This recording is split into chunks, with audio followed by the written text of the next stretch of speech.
5,300 kilometers east of Brussels lies a country with a troubled history, Afghanistan. What do you think when you hear Afghanistan?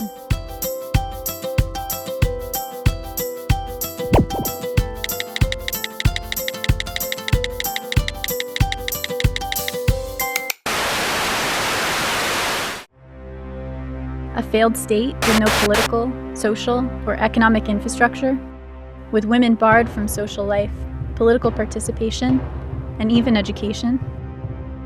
Less than 10% of the population with access to healthcare. Expectant mothers who travel days to reach a clinic. A country isolated from the world, with a mere 1% of the population with access to telecom services.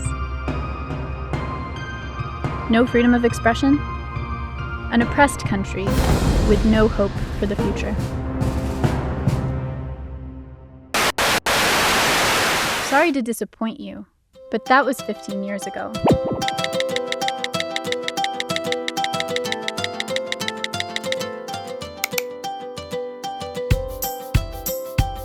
Today, Afghanistan has completely transformed.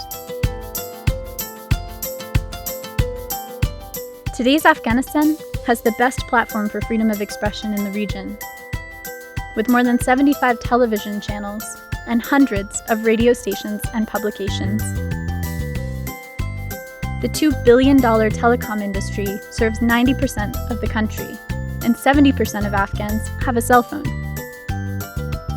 The country has seen a 400% increase in the number of health facilities, and more than 65% of our people now have access to healthcare. Maternal mortality has dropped 75% since 2002, and child mortality has plummeted to less than 10%. Women are increasingly becoming full citizens, both in practice and under law. 3.5 million girls attend schools every day, and young Afghan girls have strong female role models to look up to, with women comprising 20% of the nation's health workers, 28% of the parliament, and more than 70% of school teachers.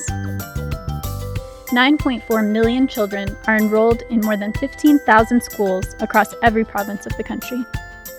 Female leaders represent Afghanistan across the country and the world, including 4 ambassadors, 4 government ministers, 250 judges, and 2,000 members of the security forces.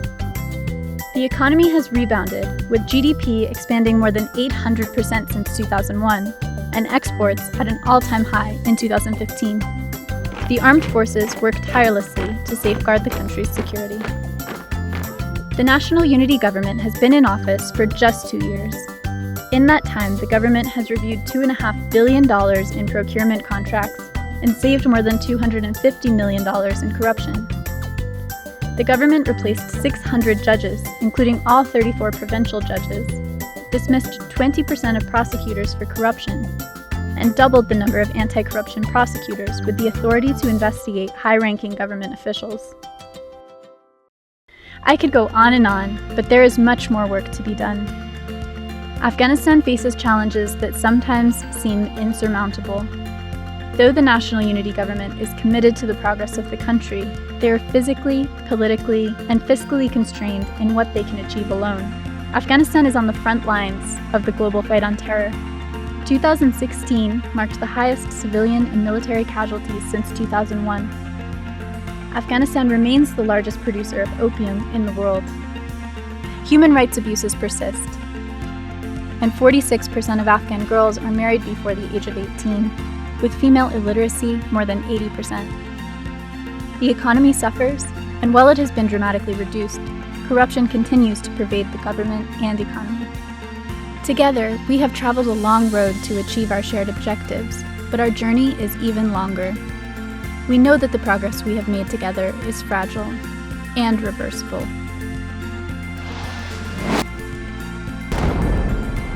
We face challenges, but we are a young nation, and we are committed to working hard to make our country a better place for all Afghans. We have hope for the future, and we will never give up. But we need your generous support to continue on this path to self-reliance. Together, we can make Afghanistan a success story.